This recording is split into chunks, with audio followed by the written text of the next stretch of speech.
Rita Hayworth was a famous classic pinup girl and actress. Her talent and beauty charmed men from all over the world. But what they didn't see was the tortured soul behind her eyes. Her relationships with men mirrored the abusive one she had with her father. Keep watching to learn why Rita Hayworth never kept her husbands for long. Rita's early life. Margarita Cancino was born October 17, 1918. Her parents, Eduardo and Volga, were both dancers. Her mother hoped she'd be an actress, but her father wanted her to be a professional dancer. She was taken out of school to become his dance partner and received lessons since she was aged 3.5. She didn't like them, but didn't have the courage to tell her dad. She performed everywhere, nightclubs and casinos and more. She saw the light of the stage before age 5 in a Broadway production. In 1926, at age 8, she appeared in a Warner Brothers short film, La Fiesta. Her father took her to Hollywood in 1927, where he established his own studio and hoped her dancing could be featured in films. She was too young to perform in casinos in America, so they also went to Tijuana, Mexico. She was isolated from the world and never got to play with other children or graduate high school. That was where her troubles with men began. Her father beat her and sexually abused her. It ruined her mind and confidence to the point where she said she was attracted to mean men for the rest of her life. Eddie Judson.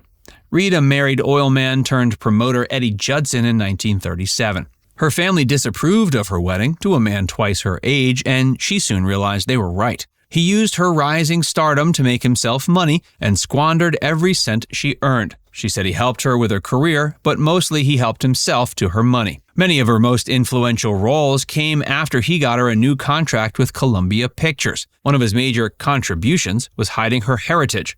He gave her an American-sounding and even tried to change her appearance. He made her undergo painful electrolysis treatments to move her hairline back and dyed it auburn to make her look, quote, less Latin. She played the second female lead in 1939's Only Angels Have Wings, and then earned 13 minor roles before moving to Warner Brothers. Her first major success was 1941's Strawberry Blonde. She showed off her dancing skills with Fred Astaire in You'll Never Get Rich. She became the second most popular actress of the time, behind Betty Grable. Her allure only improved with 1946's Gilda. It was so sultry, it earned her the nickname Love Goddess of Hollywood and gave her an image she couldn't escape, even with her husbands. Eddie had been Rita's manager even before they were married, but then he turned into her pimp. He convinced her to have sex with Hollywood elites to boost her failing career. She refused Columbia studio boss Harry Cohn, and he held a grudge against her for years.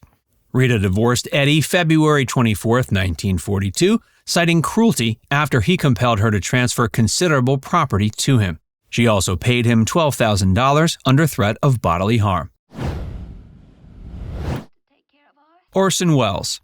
Like most men, famous actor and director Orson Wells had seen her pinup spreads before meeting her and was impressed. It was one of the first examples of what she called the Gilda effect, where men expected her to be the same provocative femme fatale she played in the 1946 film. When Orson eventually met her, he realized how shy she was. He'd often have to use tricks to get her to speak. It worked, and they got married September 7, 1943. They had no honeymoon because she had to get back to the studio, but they were considered one of the happiest couples in Hollywood at the time. He moved into politics and she tried to get out of her film career. Orson knew she hated being a movie star. She instead dedicated her life to him, including carrying his child. Their daughter Rebecca was born in 1944. That was also the year Orson's affair with married heiress Gloria Vanderbilt came to light. He was also linked with Judy Garland and reportedly visited sex workers. The wild Orson claimed he never should have been married in the first place. Aly Khan. All sorts of powerful men tried to court Rita after Orson left her, including Aristotle Onassis and the Shah of Iran. The one who won out was Aly Khan, one of the most powerful leaders in the Islamic world. The two met at a party on the French Riviera and spent the night dancing. He won her over with expensive gifts such as trips to Europe and bouquets of roses every day. It's possible that if she hadn't become pregnant with his child, they never would have gotten married, since her heart still belonged to Orson. She went to visit him days before the wedding. He advised her against marrying, quote, the most promiscuous man in Europe, but she went through with it. She gave birth to their daughter Yasmin 7 months later. They disagreed on how to raise her. Khan offered her $1 million to raise her as a Muslim from age 7 and go to Europe with him for a few months a year. When she returned to New York in 1951, she told reporters she was looking forward to American comforts like Broadway and hot dogs. She stayed for 2 months and tried to deny the fact that her marriage to Aly Khan was crumbling. The Gilda effect was partially to blame again. He didn't get what he wanted from her and was caught with actress Joan Fontaine. She was granted a divorce in 1953. Dick Haymes. Dick Haymes was married and having financial problems thanks to his failing singing career. His ex-wife, Nora Eddington, sent out a warrant for his arrest due to $3,800 in unpaid alimony, and he owed $4,800 to his other ex, Joanne Drew. Rita was having her own issues with a custody battle. It seemed like a terrible time to start a romance, but she stepped in to pay most of his debts. He got a larger audience whenever she showed up to clubs where he performed, and he began to think marrying her could help his career.